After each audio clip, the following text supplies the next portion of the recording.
I want to welcome everybody here this morning. My name is Adam Kovakovich, and I'm a Senior Manager for Communications and Public Affairs here in Google's Washington office. For those of you who haven't been here to our office before, we opened this space in January, and we're blessed to have this great event space to hold events. You know, it's been a part of Google's culture for a long time to bring interesting speakers to our campus in Mountain View and our offices around the world. And we do this, we have an authors talk series, we have a tech talk engineering series. The idea behind it at our headquarters is really to stimulate ideas and creativity and discussion for our employees. But when we decided to open a permanent office for Google here in Washington, we wanted to do the same kind of, we wanted this office to be a forum for those same kind of talks, but rather than just be for Google employees, have them open to the broader Washington community. And so this is really part of that series, what we're calling Google D.C. Talks. Last month we held the first of these talks. It was an event with Jonathan Zittrain and Larry Lessig about Jonathan Zittrain's new book. And our hope is to have these events every month or every other month. And for those of us who work in tech policy in Washington, we know there's a big gap between Silicon Valley and Washington. This is sort of much discussed and talked about. And so one of the aims of this series is to help educate people about some of the internet policy issues that people in the technology industry are thinking about, help try to bridge that gap a little bit better.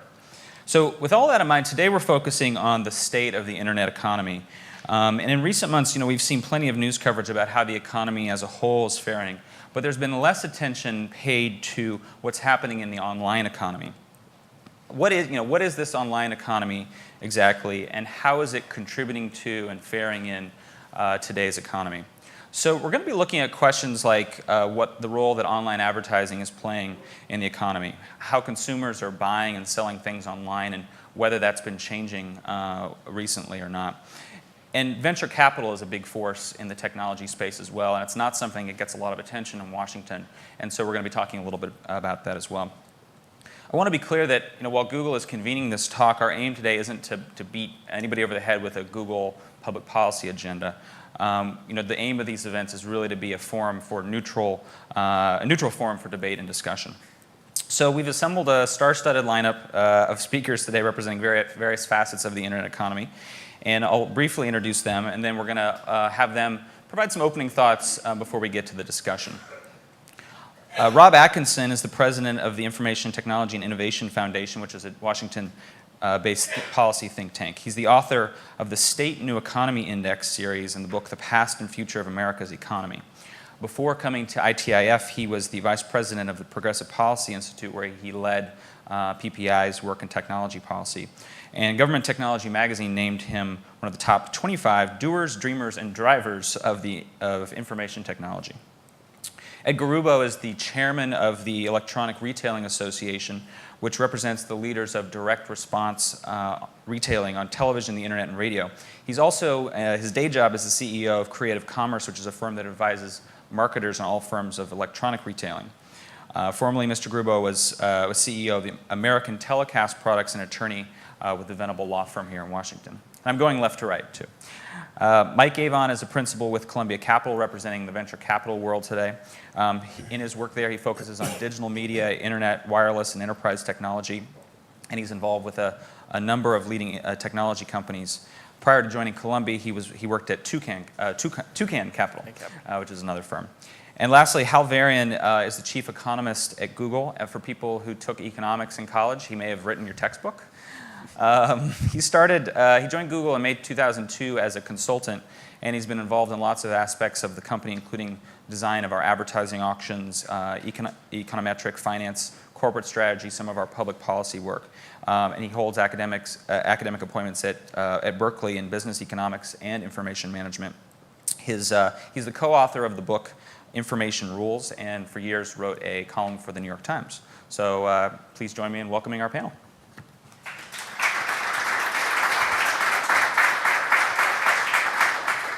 So as I said, we're going to start off with just some opening comments from each of the panelists, and we'll start with Rob. We really want the heart of this conversation this morning to be discussion, both questions from me and from you. So please be thinking of questions and topic that you'd like to raise for discussions. We have a microphone in the center aisle, which I'll ask people to ask questions from earlier. But Rob, I know that your organization has done some great research on the role of the internet economy in the broader economy. So if you could start us off with some thoughts on that score, that'd be great. Yeah, a couple things. Just that award thing, just pretty clear. I definitely didn't get it for being a doer or a driver. So let's just more on the dreamer side. And the other thing, I know Google's like known for thinking outside the box and being different. So I decided I'd wear a tie today, in violation of the dress code I was given. So we'll see. I want to make a few sort of just very quick general remarks. I think my overall general remark is it is striking to me how still most people in Washington don't understand that the major driver of U.S. economic growth today is the development and use of IT, including the internet. The evidence is clear. The debate is over. IT is responsible for most of the growth today, and internet is growing and growing and growing. And the people who sort of look at this and say, well, this was all a bubble or a tulip bulb craze, just really have gotten the wrong message and missed the whole point. Internet was not a bubble. When I wrote this book, The Past Future America's Economy, one of the things I did, it's a great thing about having a 12-year-old son at the time who was an internet aficionado. I paid him money, way underpaid, $10 or something like that, to go and look at the top 100 flame-out websites that a business professor had put together to show what a bubble this was.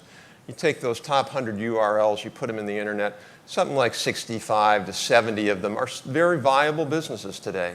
So pets.com, oh yeah, that was, what a stupid idea that was. Well, there's a redirect to petsmart.com, and over and over and over again. So this was really kind of akin to people in the 1930s when a lot of the car companies went out of business. We went from about having 100 car companies in the US down to having less than 15. And it wasn't because the auto industry was bankrupt or dead. It was because we had a consolidation, and that's what we've seen in the internet space. A lot of just dumb, bad companies went out of business, but the overall industry continued to grow. A good example of that, this is e-commerce. This is quarterly stats from the Census Bureau on e-retail. Blue line is total retail. Pink is e-commerce sales over the internet at the consumer level. And you can see they're growing. This is the percentage rate growing. They're growing anywhere between 3 to 6 times faster every quarter. They've been doing that now for this whole decade, and it doesn't seem to be showing any signs of decline. So again, it's a smaller share right now, but as more people get online, as John Horrigan's work has done at Pew, more people get online, they get more comfortable, more people get in broadband. This sector is just going to continue to grow and grow and grow. It's not that big yet, but eventually, we'll get there. Other point I made, and this is why I think this is an important point when we talk about the whatever we are happening right now in the economy, slowdown, recession, it's just simply not clear what's happening. One of the things I think that will mitigate against having a worse economic performance in the next couple of years is IT is still driving productivity growth. This is, to me, an amazing statistic. The amount of growth from 95 to the present that's due to the internet and IT, the increment of growth that if we didn't have the IT and internet revolution, the US economy would be $2 trillion smaller in annual GDP. That's 2.5 times bigger than the entire Indian economy. So that's how big this is. So we talk about all these things about tax policy and labor policy and trade policy. This is what's driving the economy today. The other piece of this, and I'm going to sound like a sort of pie-in-the-sky Pollyannish type, but I will stake my whatever reputation is worth on this. There's pretty clear evidence that business cycle volatility is significantly reduced, and there's pretty good evidence in the academic literature that a portion of that is due to the IT revolution. So if you look at that, that's quarterly change in real GDP. You see this change that started happening in the late 80s. There's still fluctuations, don't get me wrong, but look at those fluctuations back in the old, it was like the old economy was like an oil tanker, and it would kind of go along, and then, now the new economy is much, much more dynamic. It changes, it's much more flexible, which suggests that in terms of this, whatever, again, we're in, shouldn't be as bad as I think some of the conventional economists might suggest. Last piece of this is there's absolutely no evidence that somehow we're at the end of the IT revolution. You know, every time I go on Google, there's something new. You've moved out of your labs into the new thing. You know, Google's doing all these new things. Everybody's doing these new things. There's still an enormous potential for IT and internet innovation, and we're seeing it every year. And I don't see any evidence that that's going to slow down. And I think we've got it at minimum 10 to 15 years of that, and you know, maybe a lot longer, but we can certainly depend on that, I think. So, thank you. Great. Ed, you know, you have a lot of different roles that you play, and we asked you to sort of focus today on e-commerce. Can you give us a little bit of a flavor for what consumers are doing online in terms of buying and selling? Sure. We have a few slides, some of which might be a little redundant, but we'll walk you through them. You know, I should say too, as at the Electronic Retailing Association, we have probably 500 members that are companies that predominantly sell or drive their sales through electronic commerce. So they're multi-channel retailers, but the principal driver is television or the internet. And those could be very big companies like QVC or Home Shopping Network, IAC, Google, Yahoo, or they could be small companies that you know, believe in the power of direct-to-consumer as a way to sell, and more specifically believe in the internet or television with video as a way to sell. In our capacity of trying to guide the industry, you know, we're convinced that we really just are scratching the surface. So I think that some people may debate that, but we see how undefined the marketplace is. We see how little regulation there is there now, or how little guidance there is there in terms of how people should sell products, in terms of what the media marketplace looks like when you compare the internet media marketplace to the television marketplace. There are so few boundaries now that are yet to be defined that will make the marketplace more manageable for people. So we see more and more people wanting to go online that need the guidance to go online, and I think as those people get there, we'll be looking at, you know, traditional companies doing more and more of their business online, and the number of those companies that are actually doing it effectively right now is quite small. In New York, for example, we have Saks Fifth Avenue, obviously a very big brand. You know, when they look at their store sales, their number one store sale by volume, by revenue is New York City. Their number two store by volume is now their Saks.com site, which they really don't put that much attention into, which most people don't even think about.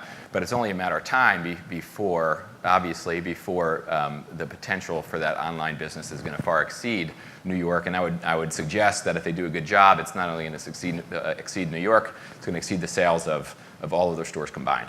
And I think that phenomenon is going to be true for a lot of brand name retailers that are familiar to us now in a retail sense. So let us just walk you through some statistics that we've had. We do research for our members, and we also compile research from other organizations. So as you can see, online sales, this is non-travel related.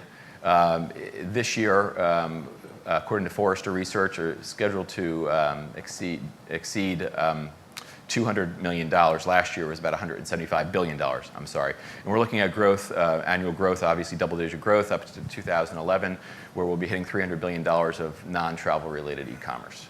Ed, can I just ask, why break out? Why is travel excluded from that? Is travel considered to be a special category of e-commerce? Yeah, I think it's always considered more of a service for some reason, and for some reason it's generally excluded from the statistics. I think when you look at travel as well, the number is probably, you know, it would be very significant in this proportion, the number of airlines that are doing online business and other travel sites specifically. But we'll find out for you exactly why. Yeah. Okay. Top 10 e-commerce categories, again, according to Forrester. Now, this is the percentage of revenue in the sector that comes from e-commerce. Again, it's excluding travel, but as you can see, you know, computer hardware and software, we're up to 50% or more of the business is generated online right now. And down, you know, food, beverage, and groceries down at 2%. I've always looked at this slide and said I'd love to see it by region, because I can guarantee you in New York City, far more than 2% are getting their groceries delivered by internet. So it's something to look at. Again, I think it's when we look at this, we sort of look at it from a common sense standpoint. products that don't really require a lot of research, touching, and feeling are going to be easier to buy online, and we'll see more and more growth in those areas, I would say. How consumers shop.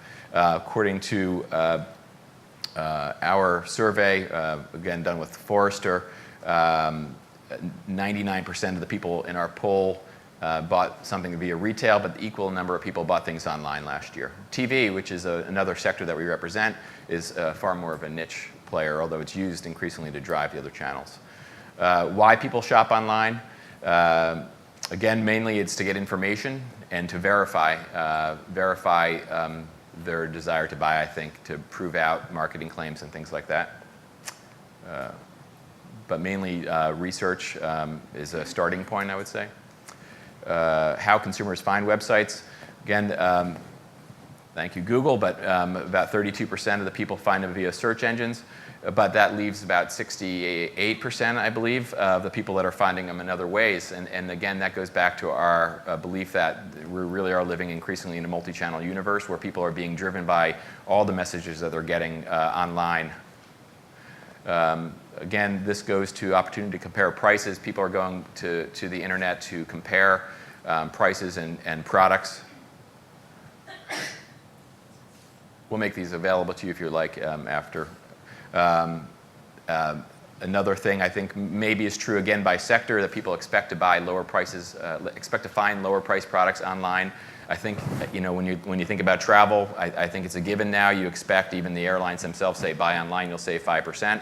I don't know if that's true across the board, but in certain categories where people are heavily dependent on the internet and they want to cut out the human cost of the telephone operator and other very expensive parts of their marketing process, it is in fact cheaper to buy online. Again, I think that when we get later into the discussion of how the recession is impacting electronic commerce, we are finding that people with more money are still using the internet more for a variety of purposes, including the convenience and including doing research. So from that point of view, we think we're a little bit recession-proof on the e-commerce side. And then we face challenges and opportunities for online growth. One big issue that we're heavily involved with is net neutrality.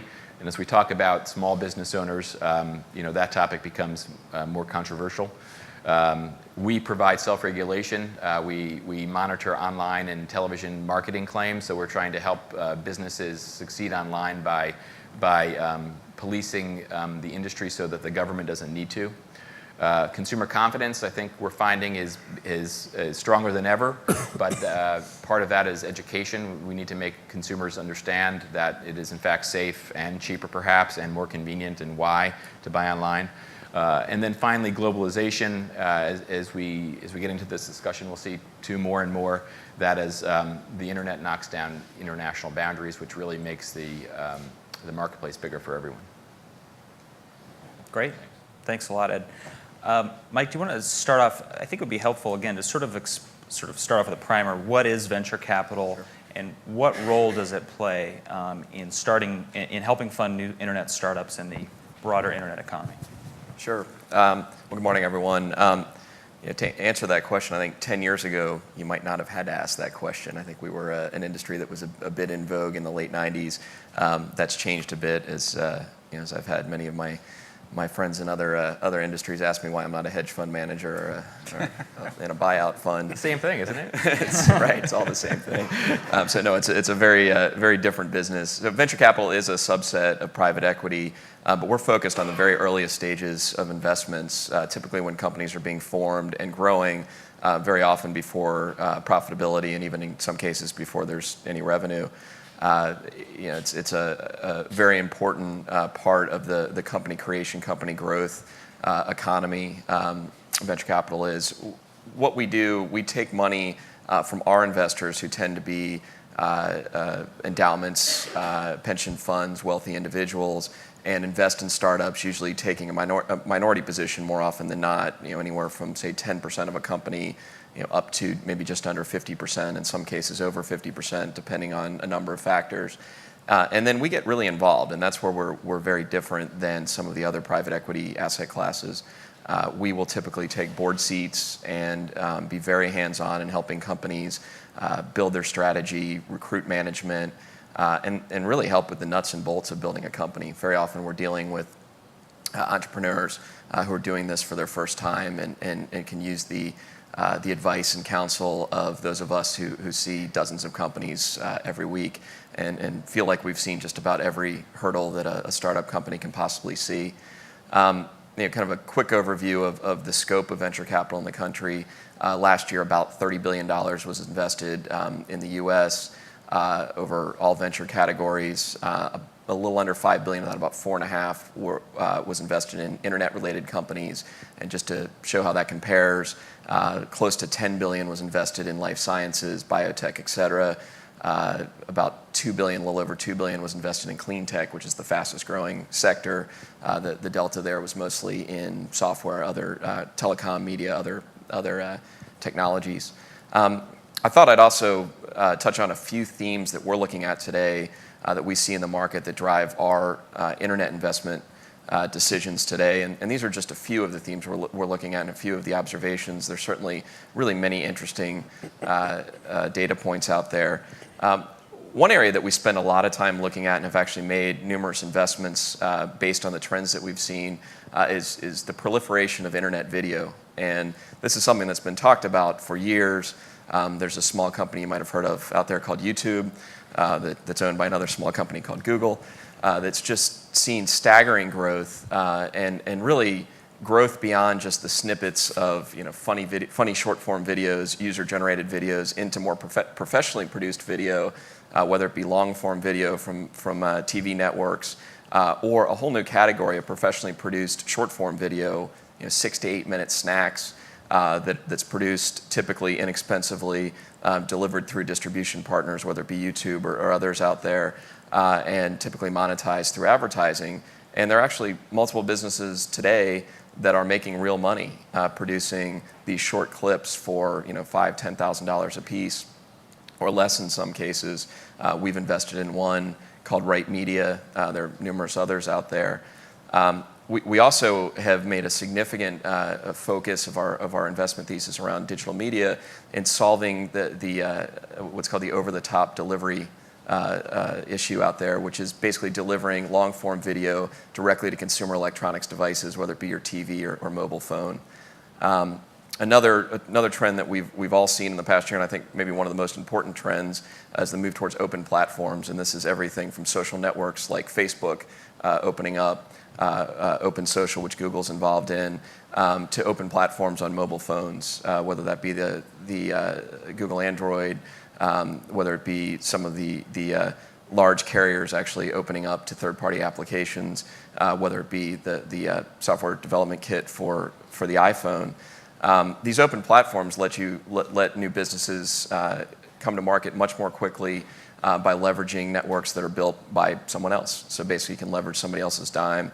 And we've seen entire new economies built around Facebook in the past year, have actually made some investments in the space, and find that a very interesting trend. And the last one I'll touch on briefly is this trend of personalization, which we've seen for years in the mobile space around ringtones, where maybe nobody in this room, but certainly thousands or millions of people out there are willing to pay $3 to buy a snippet of a song that they could buy the entire song for 99 cents to personalize the ringtone so everybody in the room knows who they are and what they're interested in. We've seen that concept really blow up over the past year across the web, across the internet, across mobile, in areas like virtual goods, where people will literally spend, personally hundreds and thousands of dollars a year buying digital gifts to give to people, or buying digital goods to put on their websites or on their MySpace or Facebook page. Again, an emerging trend that has driven some of our investments in the past year. So that's a quick overview for you. Great.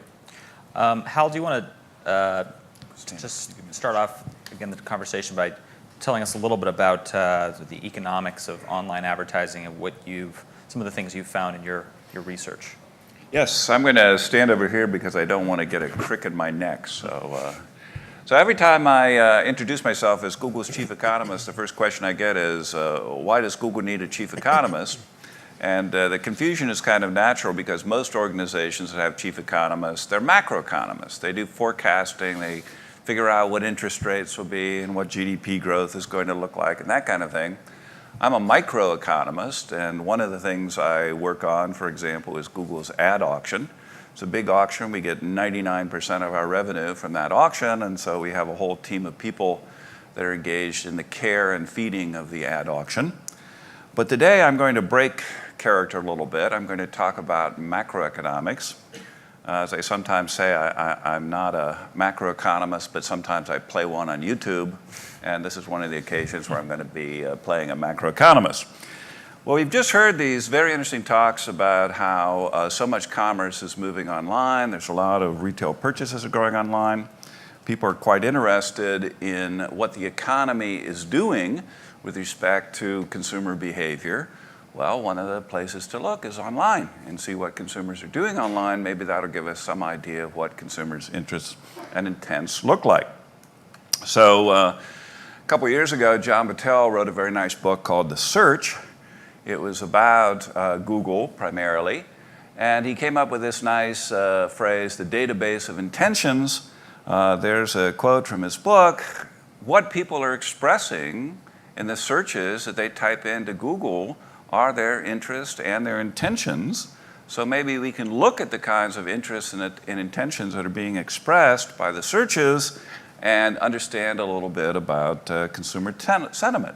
So I think of queries as being an expression of interest in various categories, and clicks as expression of intent. By clicks, I mean ad clicks, commercial intent. And of course, on the advertiser side, how much they decide to spend online is an expression of their interest in selling things, and what budgets they devote to online purchases, online advertising are an expression of their interest in the sector as well. So the idea here is a little different than what we've heard. It builds on what we've heard. More and more purchases are moving online. Let's use those online signals to tell us something about the economy as a whole. So we have this nice product called Google Trends. And any of you can use Google Trends. Just go there and type www.google.com/trends, and you can type in any keywords you want, and you'll see what the history of searches have looked like on those keywords for the last, 4 or 5 years. In this particular case, I've typed in real estate, a topic of great interest these days, and you can see the ups and downs of real estate. One of the things, if you look a little closely at that chart, you can see it's mostly downs as far as real estate is concerned in the last couple years. Started up at the, I should look over here, shouldn't I? Started up here at the high end, and now we're way down here at the low end, and you can see this kind of gradual rise and fall in the real estate related queries. So we've got internal versions of this that give us a little more detail, and I want to talk about some of that detail today. Now, I got to get a little technical. What is Google Trends measuring? Well, we're not measuring the absolute level of queries, the total number of queries. What we're measuring is the fraction of the queries that are devoted to that particular keyword, or in the cases I'm going to describe here, a set of keywords which indicate an industry vertical. So you're looking at the fraction of the queries that are devoted to a particular topic. Why do you have to do that? Well, the total number of queries is growing very dramatically from year to year. So you're trying to look at that amount of consumer interest, let's say, that's devoted to real estate or to automotive or whatever these different sectors are. And like most economic time series, those series are highly seasonal. So here's an example for auto financing. And you can see, well, people are interested in auto financing in the summer because that's when the most cars are sold. So you've got this very high cyclicity on that series. You've got to deseasonalize it to understand what the underlying trend looks like. And over here is real estate, and again, that's very much a spring and summer sort of activity. Any real estate agent will tell you nobody wants to move into a new house right before Christmas. They're interested in buying in the summer. And you can see here, even in this series, it's going down and sort of way down in the winter of 2008, and it's recovered to some degree, but not nearly as much as it has in other years. So what you want to do is deseasonalize these series to look at the underlying trends. The easiest way to do that is just to look at the difference between the level of the series, the number of queries this week, and what the queries look like 52 weeks ago, last year at the same time. And so that's what I've got in this next graph. And I've looked at some specifically economically sensitive verticals. So again, of macroeconomics, you go look at different categories of consumer expenditure. There's some verticals that are quite sensitive: automotive, real estate, luxury goods, travel. There are other verticals, insurance, entertainment, that are not very sensitive to economic conditions.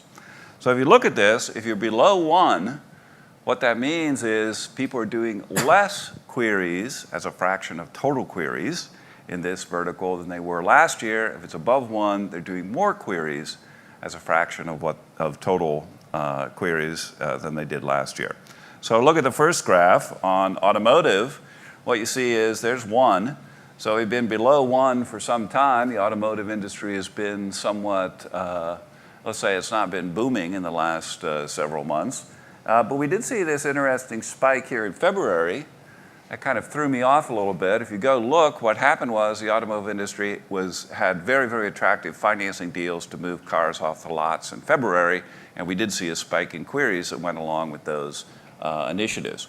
If you look at auto financing, same sort of thing. Here's the same spike I was referring to over here. Saw a lot of interest back in the beginning of 2007, but this year it's basically down much, much lower after that clearance sale basically that went on in February. Real estate down very low, significantly below 1, and real estate agencies in particular are down at about 85% of the level of search volume as a fraction of total queries as they were a year ago. So you can see the whole story of the real estate boom and bust in just looking at this graph.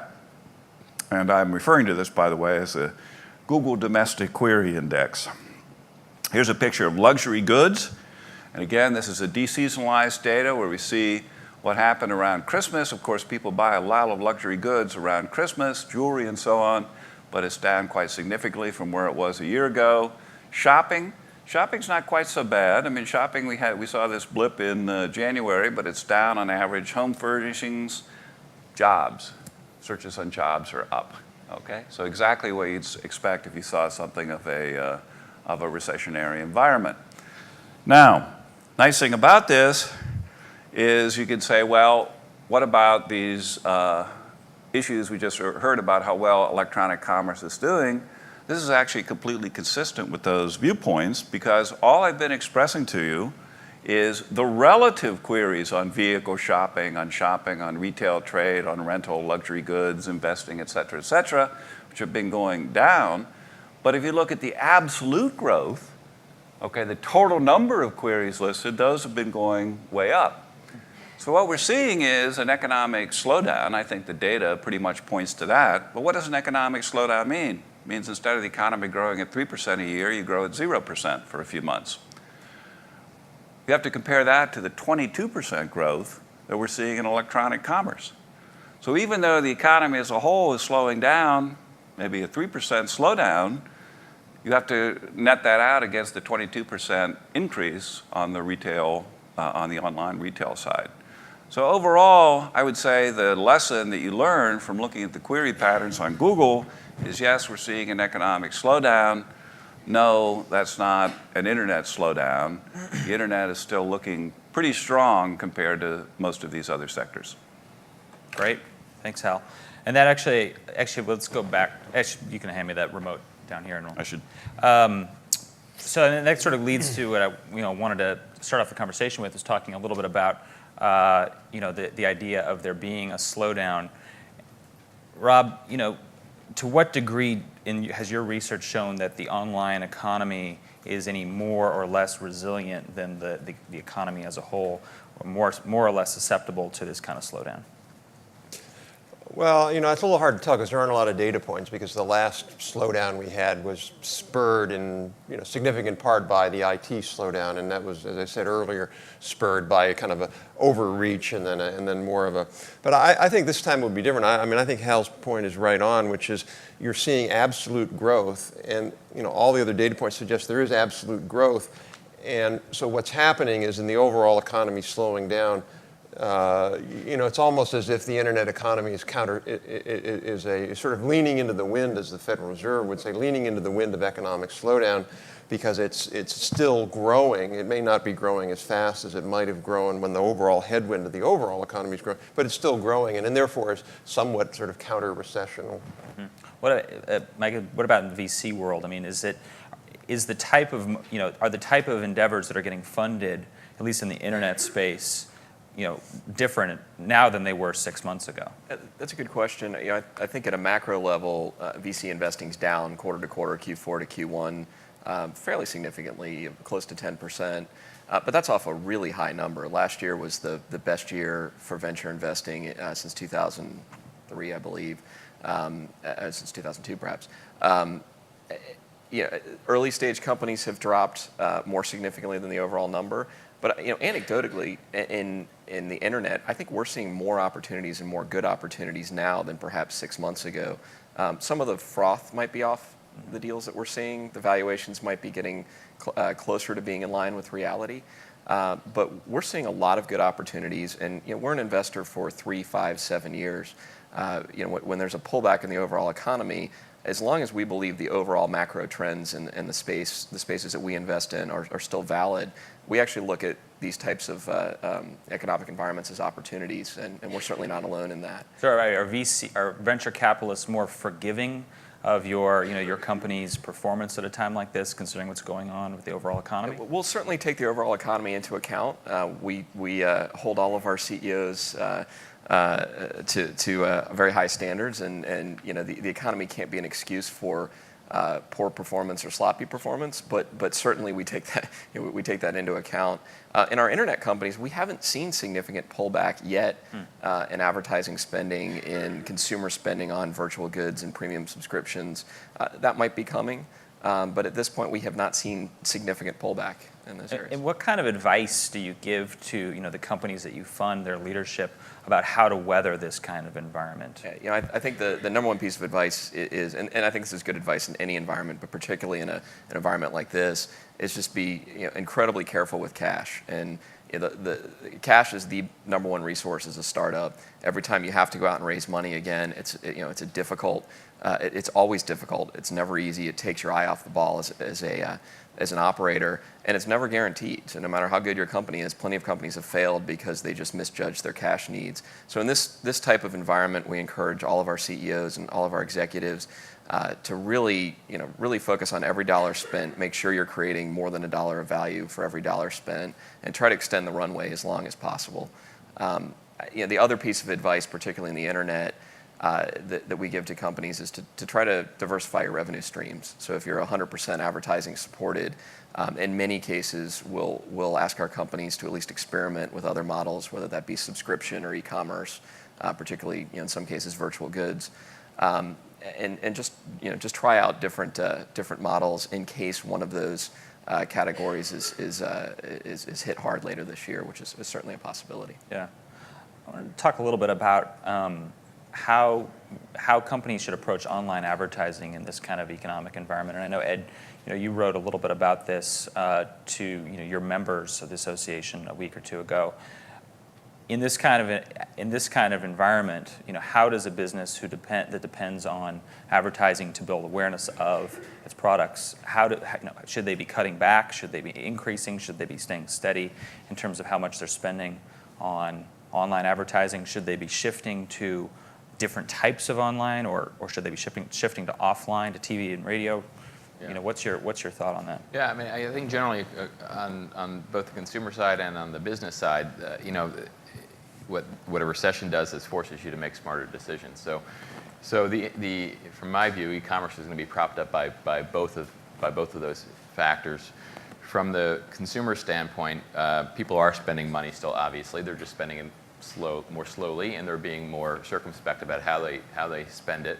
And that means that they're going to go online, and they're going to do more research, and they're going to do more comparison shopping. They're going to educate themselves before they make a purchase, especially before they make a significant purchase. So the fact that people feel the need to sort of verify through social networks or through friends or through testimonials or however they verify, or through research, that's going to increase their desire to go online. as far as the advertiser or the marketer is concerned, what the internet provides and what I always believed in is accountable advertising. So to the extent you know exactly where your dollars are being spent and whether it's paying off for you each time you spend a dollar, whether you're making your return on investment, you make your decisions based on that. I personally wouldn't do general brand advertising excessively in this economy without knowing specifically, whether. And again, people may not understand. So what do you consider? What's an example of brand advertising? Well, brand advertising would be general advertising, sort of the traditional way with a 30-second spot on television or a print ad in a major magazine or newspaper, where you're paying for a number of impressions. You have an idea of how many people are going to view, but you really don't know whether those people are going to go to your website or are going to go to the store to buy. So like Starbucks introduced this Pike Place roast 2 weeks ago. It was their new blend, and they have banner ads all over the New York Times and all these other sites. Right. Obviously nobody's buying that, or probably not very many people are buying coffee through their website. Is that brand advertising? Well, yeah, specifically they're a retail store too, so it's a little bit more difficult for them perhaps. But that is an example of brand advertising. And my reaction was too little too late, sorry, but for Starbucks. But other companies that have a direct relationship with the consumer, that can deliver directly to the consumer, that can determine whether their spend on search or their spend on an advertisement that they can measure the return on investment directly is a smart place for people to spend. You can turn your budget up, or you can turn it down, depending on whether it's paying off. Mm-hmm. Hal, I know you've done a lot of research in this area, both search advertising and sort of brand advertising.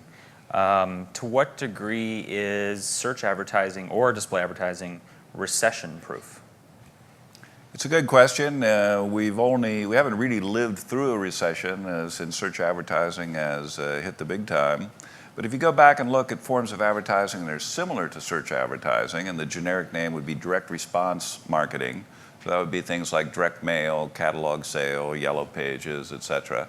That tends to be very insensitive to economic fluctuations, whereas brand advertising, as we just heard, TV advertising, magazine, newspaper, radio, that's fairly sensitive to economic fluctuations. So you can go check out the data. You get it from the U.S. Statistical Abstract online. Just Google it. And you can look at this sensitivity for yourself. So typically we expect, and so far we've seen, that direct response marketing, as with search marketing, is the last thing a company wants to cut because it's got this very measurable and concrete return. When you look at recessions in general, what you see is people tend to cut back on things that can be delayed. You decide, I'm not going to go to Paris this summer, we'll go to Yosemite instead. We're not going to invest in this big factory capital expenditure we're going to make. We'll wait until next year. Well, it's the same sort of thing with brand advertising. Investing in brand advertising, it's a long-run prospect. You'll cut back on that a little bit when budgets get tight. But you definitely don't want to cut back on the direct marketing expenditure because every dollar you spend brings in a return that's greater than a dollar. And I mean, yeah, go ahead. I just want to comment on that. Sure. Obviously, I agree 100%. But what we're finding really is that people are using direct response advertising now to brand product. So the days of advertising that is not accountable, it doesn't make a lot of sense for anybody, especially in a slow economy, when they could measure the results and build a brand at the same time. And you can do that on television. You can do that online. Almost exclusively. And one of the things that we emphasize is it's not just the current sale that matters, but it's the customer acquisition, and presumably if they like what they bought this month, next month they're going to come back and buy something again. So when you're engaging in this kind of direct marketing advertising, you're building a reputation, and you are hopefully building a lifelong relationship with the customer. But I mean, in how some of your earlier charts, you had certain categories of search queries. Volume had gone down: luxury goods and automotives and homes. So I mean, how can that not have an impact that fewer searches are being done for those items. So remember, in those charts, it was fraction of the total queries. So there's fewer searches as a fraction of total of luxury goods than there were a year ago at this time. But the total number of searches online on luxury goods is up. So this, I think, reflects the kind of thing we were talking about before. There's this underlying force that's moving more and more shopping online. But in relative terms, things that people tend to cut back on, they're cutting back on as a fraction of total expenditure, even though they may be doing more of that expenditure in the online world. Mm-hmm. I mean, and this is really a question for all of you. I mean, to what extent, I mean, especially, Mike, when you think about, as you're funding a new startup, are you more interested in a company that has a model where they're going to be funded primarily by advertising, or by a subscription model, or through sort of a revenue sharing partnership? To what extent is advertising important to you, or less important than other models that might work? Advertising is very important. I think all of our internet companies have some advertising component to their business model.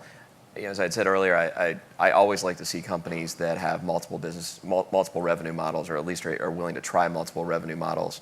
Particularly consumer-focused businesses, you just never know ultimately what cohort of what segment of your user base is going to be willing to pay. Certainly, people are willing to pay directly through subscription models, through premium models, through virtual goods, e-commerce.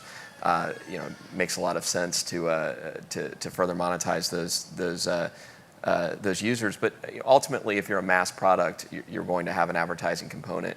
And I agree with the point made earlier. I think to some extent, all online advertising today is, if not direct response, is certainly must be measured, and is no longer kind of the pure brand advertising that maybe we saw 5 years ago. Mm-hmm.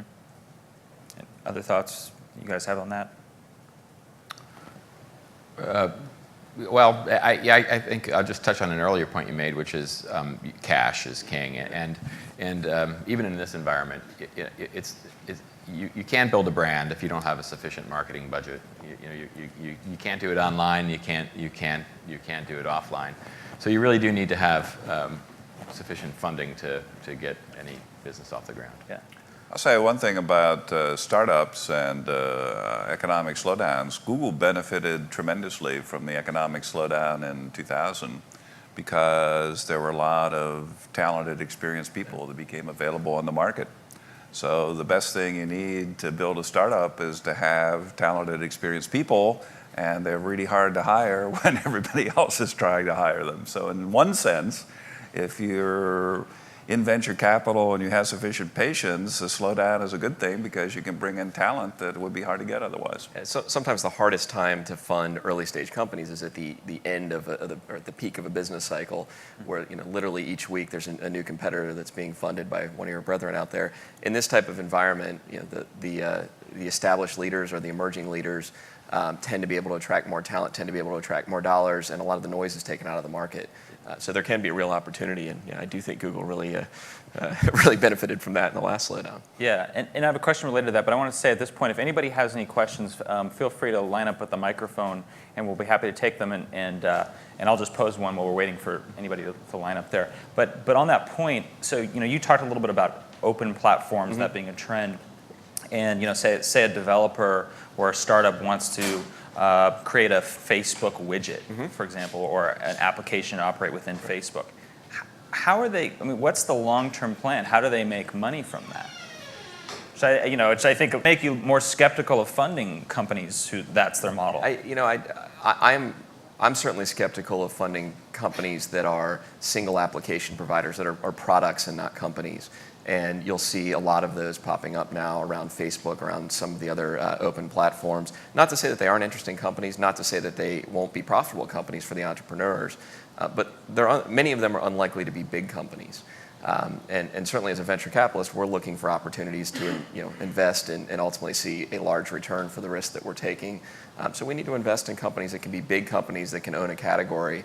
That said, we actually are in the midst of investing in a company that's largely an applications provider through Facebook and other platforms that's being spun out of another portfolio company of ours. And we think they have a real opportunity to own the social gaming space.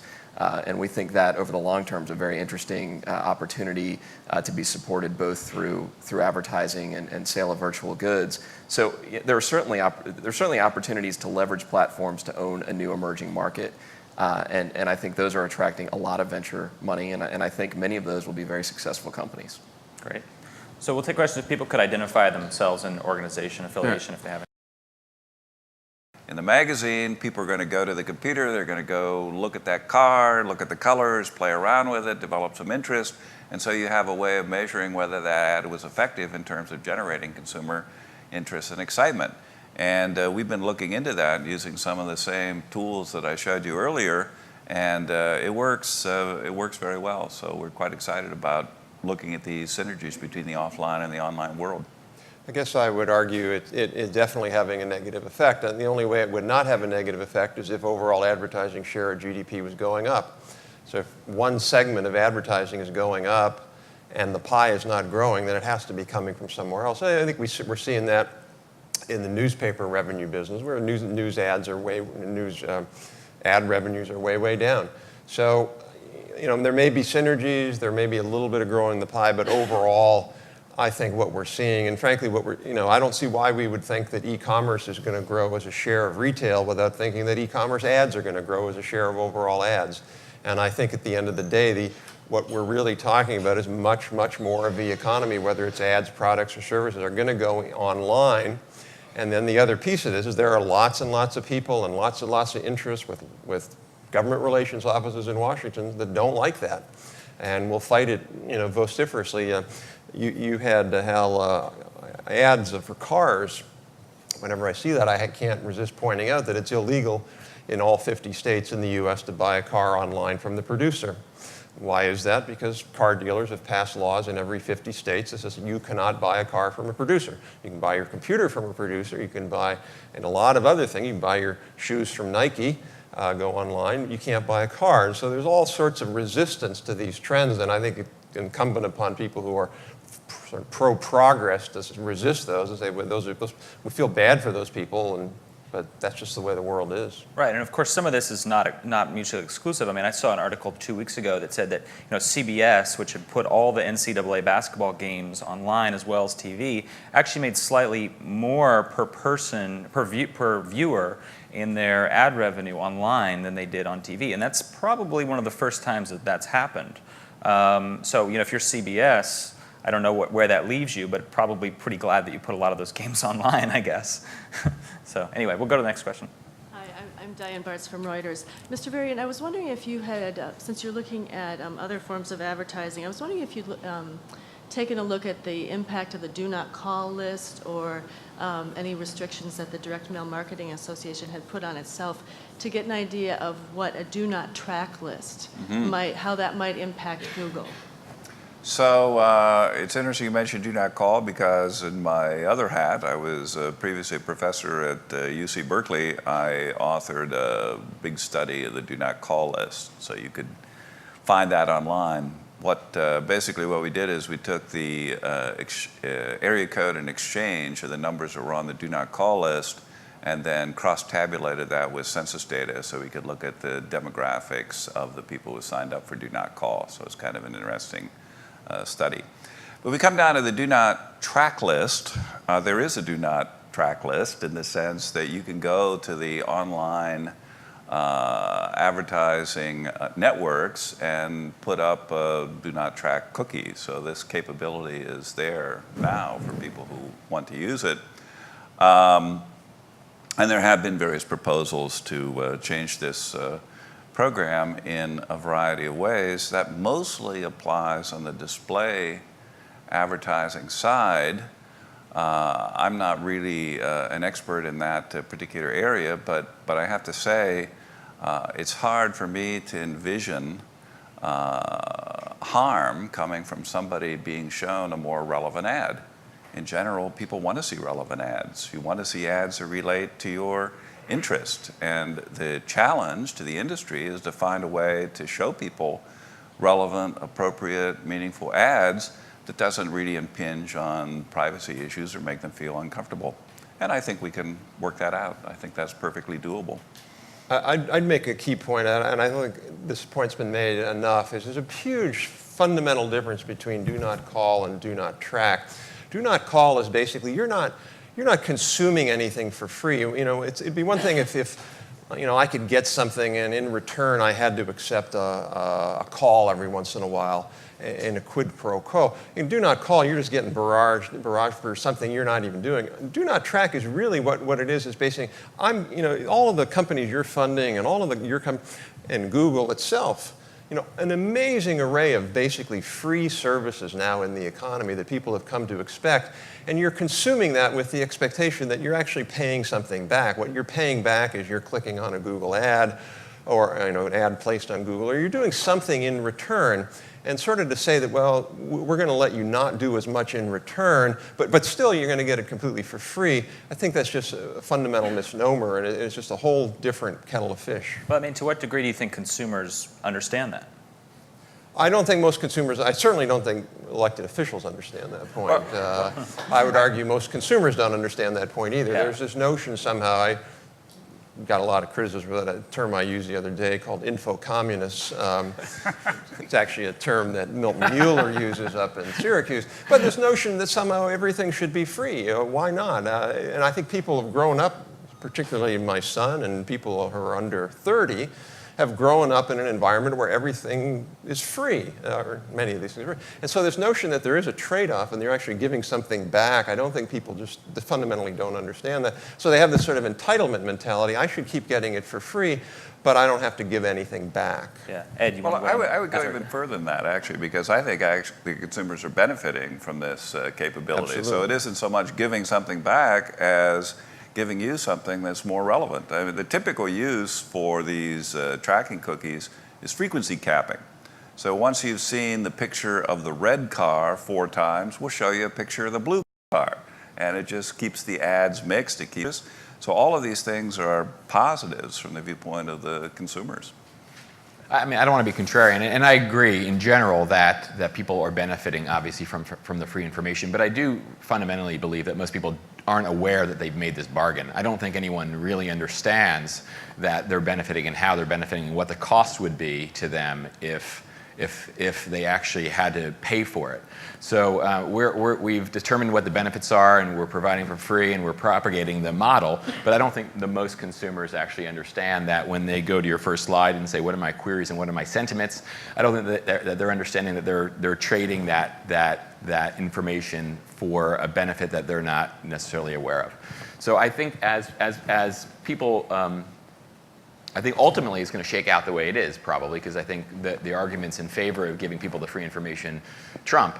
But I think that there's going to be a lot of debate on this issue when people really understand how their searches and how their sentiments are being tracked and monetized by other people. Yeah, I mean, it'd be interesting to see. I don't know if any of the organizations here or people who are represented here have done any research on this point, to what degree, web users or consumers understand that. But go ahead. Hi, I'm Tobin Moore, and I'm with eSpot. We're an e-commerce company that sells discounted electronics using multiple online channels and marketplaces. And really, over the last, I'd say 6 months, what we've noticed is that our international sales have increased tremendously. And it's gone from more like 10% to 30 and 40%. And I just wanted to kind of hear your guys' view on how the international marketplace and the dropping dollar is going to affect e-commerce going forward, and how it might help us weather the downturn in the economy. Absolutely. I mean, the falling dollar is a boon to people who can sell overseas. Even at Google, we saw significant benefits from the fact that we're a worldwide company. 51% of our revenue is now coming from overseas. So behind every cloud, there's a silver lining.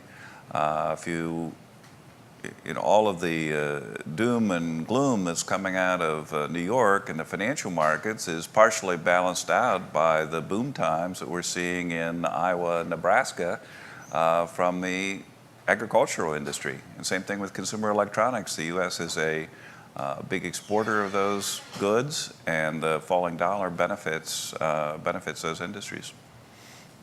say every internet company that we have in the portfolio has seen a significant increase in revenue and or traffic from international sources. Certainly anything advertising related.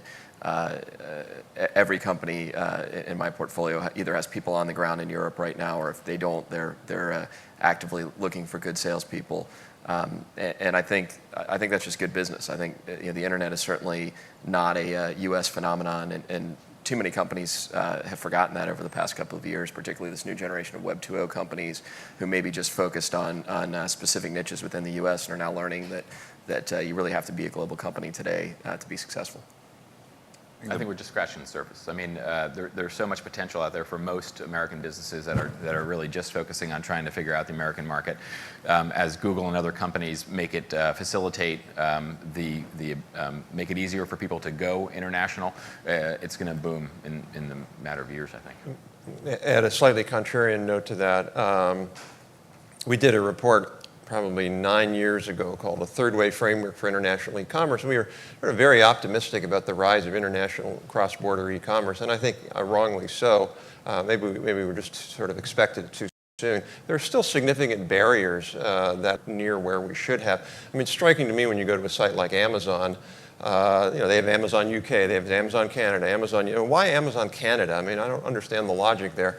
I'm sure they have some, but there are certainly barriers. Some of those are governmental barriers, and I think we're a long way away from what I would say would be the internet nirvana of you don't really care what country you're in, and you just buy it from a website or download it from a website anywhere. We're not there yet, and we ought to be a lot farther along. I mean, Tobin, I'd be curious to what extent, your experience as a seller, how much of a hassle is it for actually getting goods to these customers internationally? For them, it would be time-wise and just custom regulations to certain countries. Canada's not an issue, really, or Mexico. But, so yeah, in that sense, I don't understand why Amazon would have a Canada site, also a Canadian site. But yeah, it's mainly time and shipping costs are the other barriers. But every month it's getting easier and easier. All the shipping companies are coming around, and it's getting cheaper, and they're speeding up customs, and we hope to see it getting easier and easier over the next couple of years. That's great. I would just say finally, one thing we're noticing too, though, is because we help people take their websites outside the United States, people outside the United States are also looking how to penetrate the United States. So to the extent you're building your market internationally, there's someone in Slovenia that is actively trying to figure out how to take away your market share at home.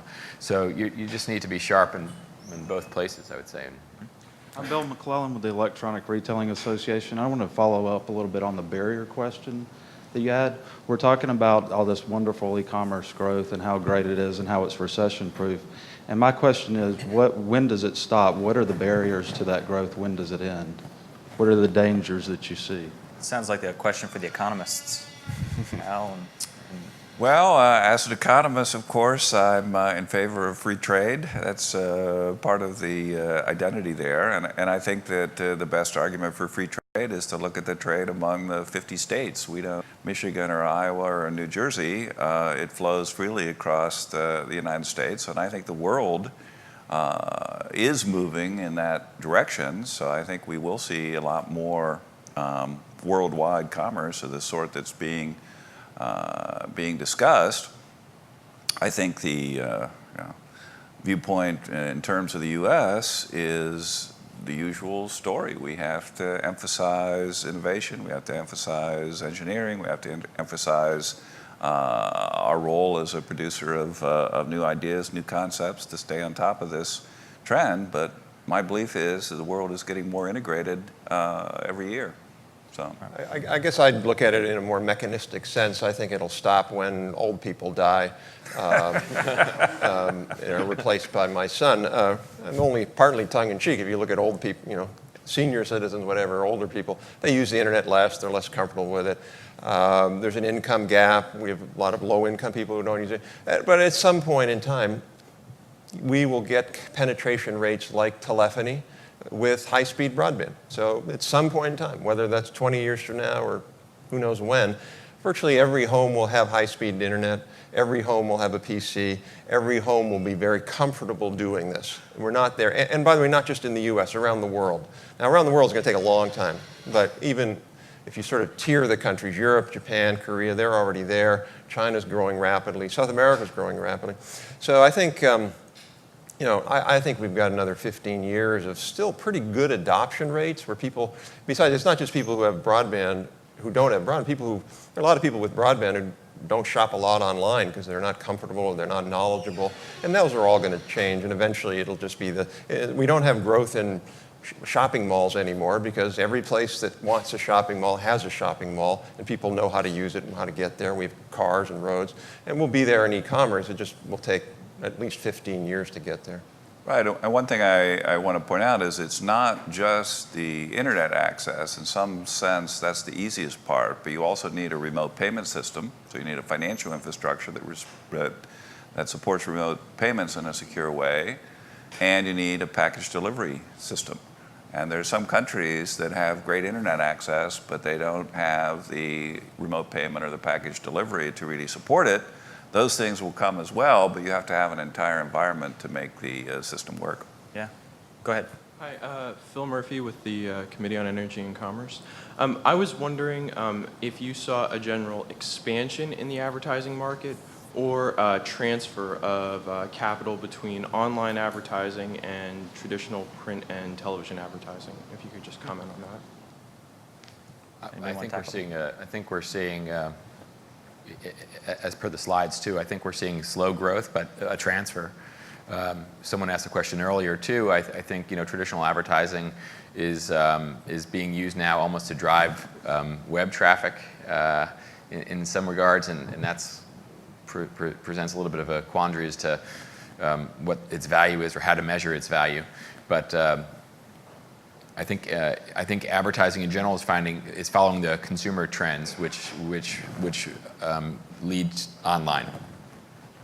And I think to follow up on that, I think overall advertising is lagging where consumers are actually going. So if you look at particularly a particularly interesting demographic for advertisers, the 18 to 24, 18 to 25-year-olds, you'll see in just about any study that they're consuming significantly more media via internet than television, radio, et cetera. But still today, last statistics I've seen, TV advertising still outpaces internet advertising roughly 5 to 1. There's a big opportunity there, and there are a lot of people trying to seize that opportunity. There are a lot of reasons for that. There probably shouldn't be parity today, even though more and more media is consumed on the internet.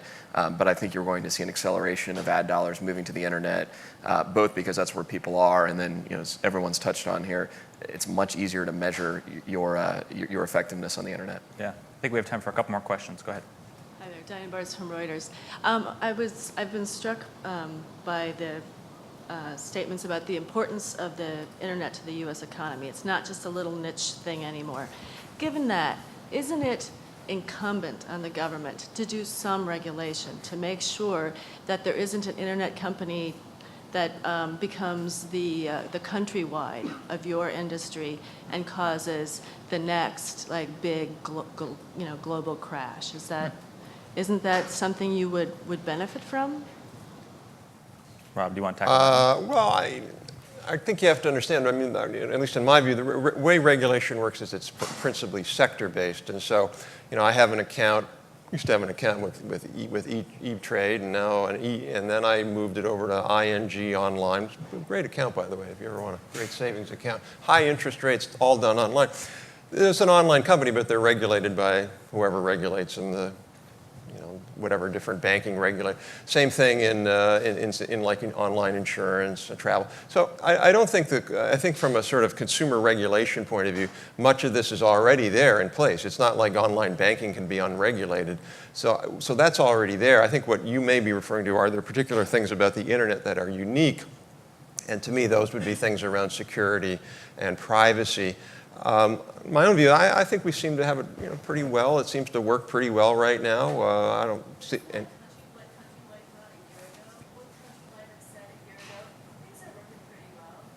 Yeah, but that's, I guess, two differences. One is when country, you can make a pretty good argument that they weren't regulated enough.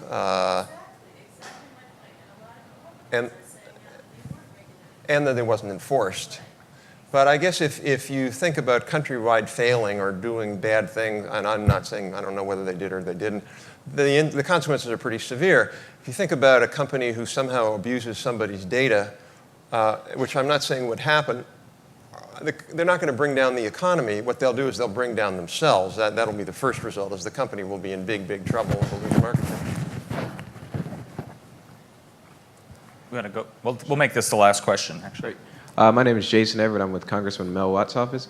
I was just curious in terms of what you think about how internet taxes will have an impact going forward in terms on consumers with purchasing of goods and things of that nature, collecting taxes from consumers. And Congress just extended the moratorium, I think, for another couple of years, right? Right. Well, I guess I was interested. I was reading an article a couple days ago about New York State, how they were looking to enforce, try to collect internet taxes. I see a few other people nodding their heads. I was just wondering what your thoughts are. So you're referring to sales taxes, I Correct. believe. Yeah. I mean, a lot of companies, if you have Nexus, you already are paying sales taxes on the internet. So if you go to barnesandnoble.com and you live in Maryland, you'll pay a sales tax on that, because Barnes & Noble has Nexus. So it already applies to a lot of sectors and transactions already. It's the ones where you don't have Nexus, where you're one company somewhere else. Was that going to have a big effect on e-commerce? It might slow it down a bit, but the inexorable trend is moving in that direction. The other thing that's going on is, the states are trying to do their own compact and get around the Quill decision so they can move forward on that on their own. It's unclear whether that's going to work or not. I think his question regarding New York is unique in that. Yeah. I think your specific question about New York is unique in that it's greater than the streamlined sales tax issue. So they just signed into law that if you are a retailer and you're using a third affiliate marketing website in New York, that you will have to collect tax regardless of your nexus. So I think that really puts a chill on the industry. Right. So if you are using an affiliate marketer that's located in New York, my advice to retailers would be don't use them. So it's going to essentially shut down that market in the state of New York, which is huge. Yeah, I think that's exactly what will happen, because affiliate marketers probably aren't worth the burden of having to collect the taxes. So I don't think that particular regulation will be effective. However, one has to admit that it would be nice if the states and the industry could reach some sort of compromise on this issue. States that do have a physical presence retailers that have a physical presence in the industry required to collect in a state are required to collect taxes. Ones that don't are not. Problem is that we've got 50 different tax laws. It's a crazy quilt. It's a mess. It's hugely complex. And at some point, I think they'll come up with a simplified solution that will be adopted within the industry. Great. Well, I want to thank our panel, and I want to thank all of you for coming this morning. I hope that this has been an enjoyable conversation for you. We encourage you to keep coming to these talks that we do. And so thank you all for coming. And we've got more snacks in the back. And please join me in thanking our panel as well.